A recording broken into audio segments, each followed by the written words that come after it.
mengadakan peralatan perlengkapan operasional penanggulangan bencana. Dalam hal ini BPBD, BNPB di pusat sudah mengadakan dan mendistribusikan peralatan-peralatan standar untuk penanggulangan bencana. Itu disampaikan daerah. Mungkin rekan mahasiswa, adik-adik mahasiswa bisa sering melihat mobil oranye tulisan BNPB. Nah, itu salah satu kendaraan perlengkapan yang kami miliki. Juga pada saat terjadi banjir, kami sedang menurunkan perahu karet dan perahu lainnya. Membuat prosedur tetap, petunjuk pelaksanaan, dan petunjuk teknis penanggulangan bencana. Terus terakhir itu pada pencarian adalah perbaikan kerusakan lingkungan.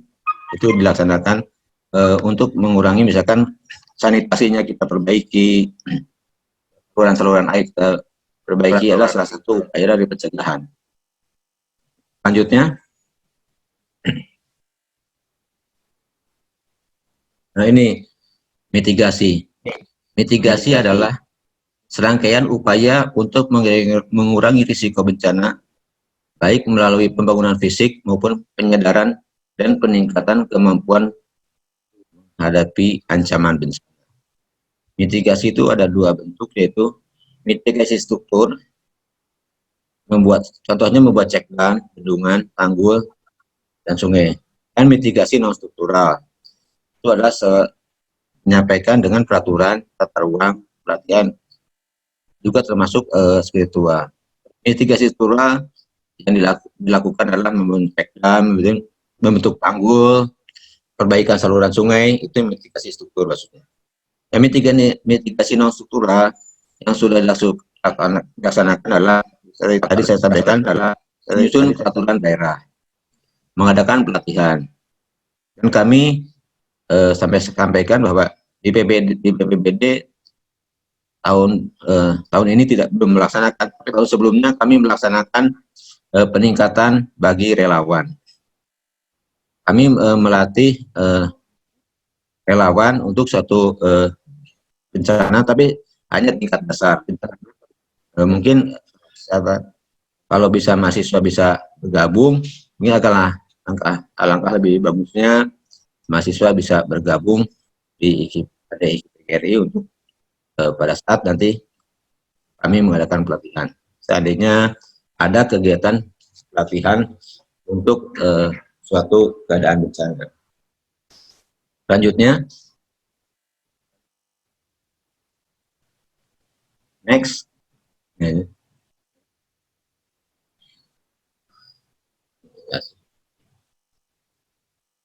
Yang selanjutnya adalah menegakkan peraturan yang telah ditetapkan, memasang tanda-tanda bahaya larangan.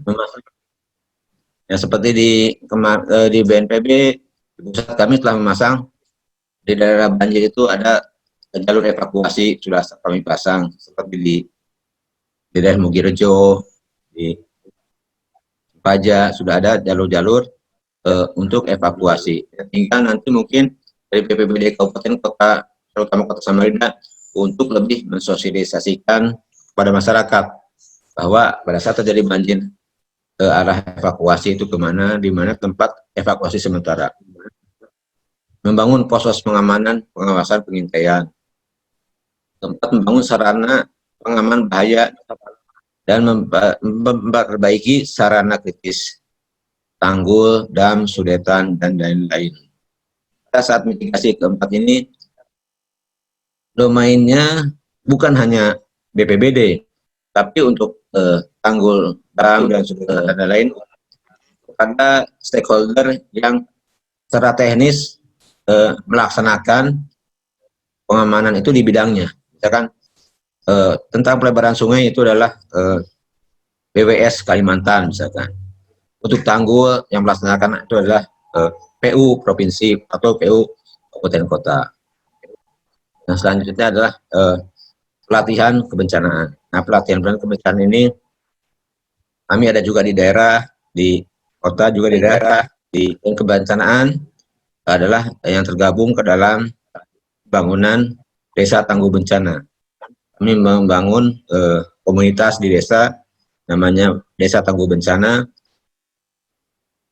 Kenapa di desa? Karena pada saat kejadian di desa, belum tentu aparat apa petugas penanggulangan bencana ini jaraknya jauh dari lokasi bencana bisa cepat sampai ke lokasi bencana. Maka dibentuklah desa-desa tangguh bencana di daerah. Selanjutnya,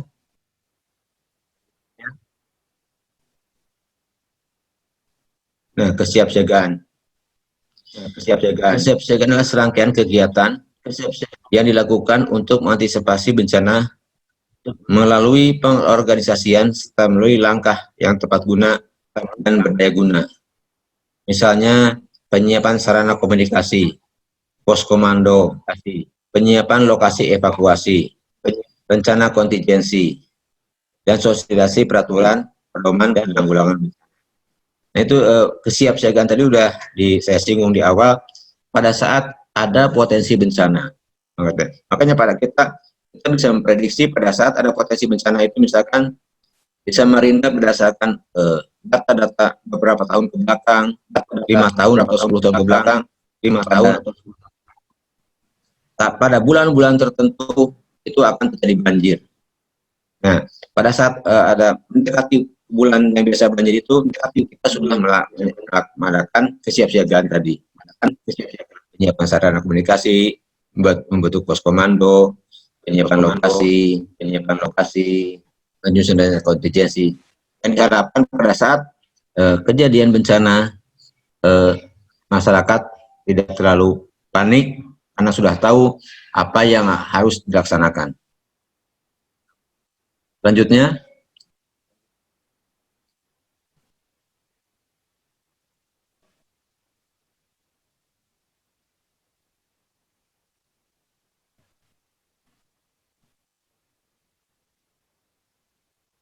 peringatan dini.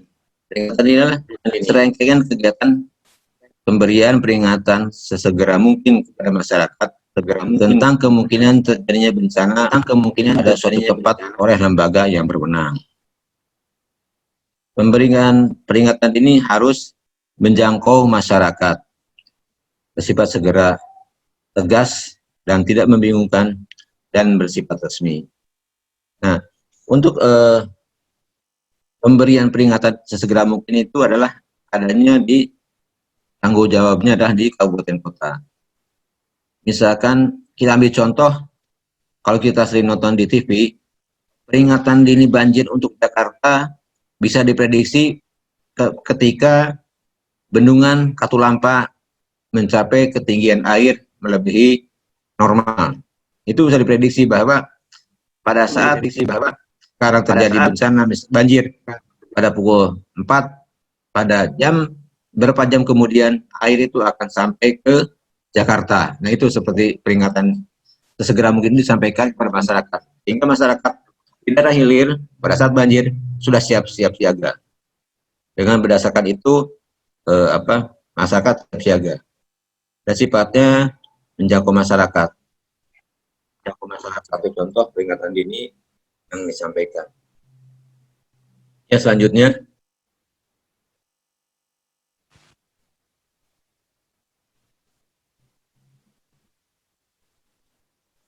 Tanggap darurat, respon. Tanggap darurat adalah serangkaian kegiatan yang dilakukan dengan segera pada saat kejadian bencana untuk menangani dampak buruk yang ditimbulkan, meliputi kegiatan penyelamatan dan evakuasi korban, harta benda, pemenuhan kebutuhan dasar, perlindungan, pengurusan pengungsi, penyelamatan, serta pemulihan sarana dan prasarana. Kegiatan ini kalau secara aturan, pada saat terjadi bencana di suatu daerah, itu harus dinyatakan dengan pernyataan yang dibuat oleh kepala daerah. Itu karena sesuai dengan undang-undang.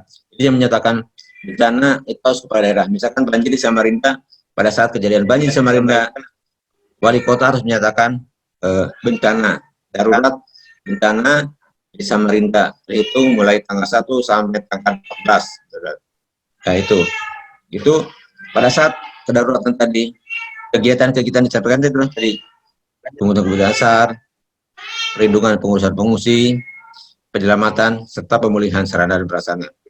Itu setelah selesai 14 hari, itu akan bisa diperpanjang kembali, tergantung situasi di lapangan pada saat kejadian bencana. Selanjutnya,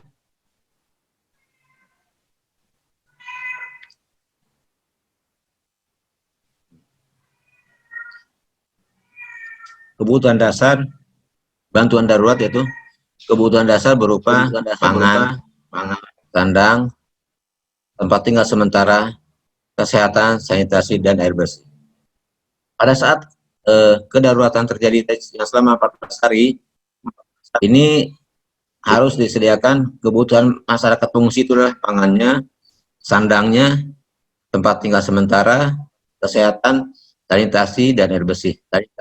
Itu menjadi dasar. Tapi yang melaksanakan itu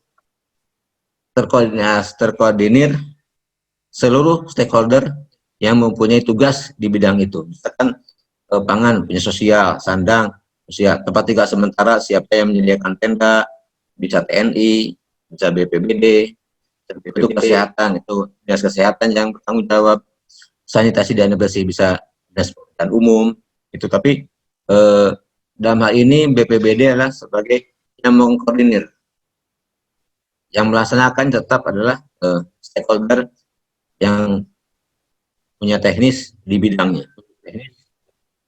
Ya, selanjutnya. Nah, pemulihan. Pemulihan adalah serangkaian kegiatan untuk mengembalikan kondisi masyarakat dan lingkungan hidup yang terkena bencana dengan memfungsikan kembali kelembagaan, prasarana, dan sarana dengan melakukan upaya rehabilitasi.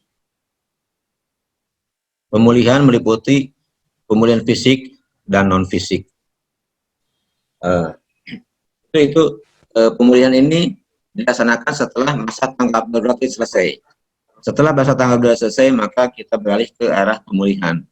Nah, pemulihan ini jangkanya bisa panjang, beberapa tahun kemudian sampai penyataan itu selesai dan sarana-sarana yang dibangun minimal sudah terbangun kembali.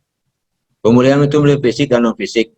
Yang non-fisik adalah pemulihan mental.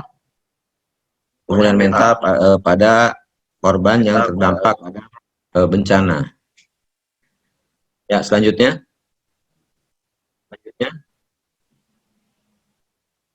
Rehabilitasi. Rehabilitasi yaitu perbaikan dan pemulihan semua aspek pelayanan publik atau masyarakat sampai tingkat yang membandai pada wilayah pasca bencana dengan sasaran utama untuk normalisasi atau berjalannya secara wajar semua aspek pemerintahan dan kehidupan masyarakat. Rehabilitasi itu mengembalikan semua aspek pelayanan publik masyarakat sampai betul-betul memadai pada wilayah yang terkena bencana dengan sasaran itu normalisasi secara wajar dan kehidupan pemerintah dan masyarakat berjalan secara normal kembali. Itu diharapkan karena biasanya suatu daerah yang terkena dampak bencana yang besar itu unsur berjalannya pemerintahan di daerah itu akan lambat karena dengan dampaknya bencana di daerah tersebut. Ya, selanjutnya.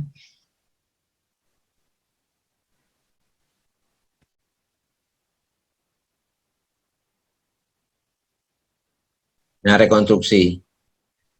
Rekonstruksi itulah pembangunan kembali semua prasarana dan sarana kelembagaan pada wilayah pasca bencana, baik pada tingkat pemerintah maupun masyarakat, dengan sasaran utama tumbuh dan berkembangnya kegiatan perekonomian, sosial dan budaya, tegaknya hukum dan ketertiban, dan bangkitnya peran serta masyarakat dalam segala aspek kehidupan bermasyarakat. Dan itu rekonstruksi tadi itu membangun kembali semua prasarana dan prasarana. Kalau rehabilitasi itu memperbaiki. Ini kalau membangun kembali itu namanya rekonstruksi. Membangun kembali. Ya, selanjutnya.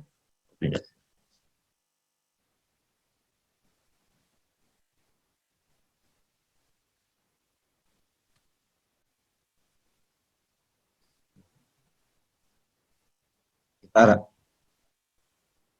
ini perbedaan paradigma. Pada sekarang ini paradigma di masyarakat kebanyakan bencana itu dilaksanakan pada saat tanggap darurat. Nah, ke depan kita mengharapkan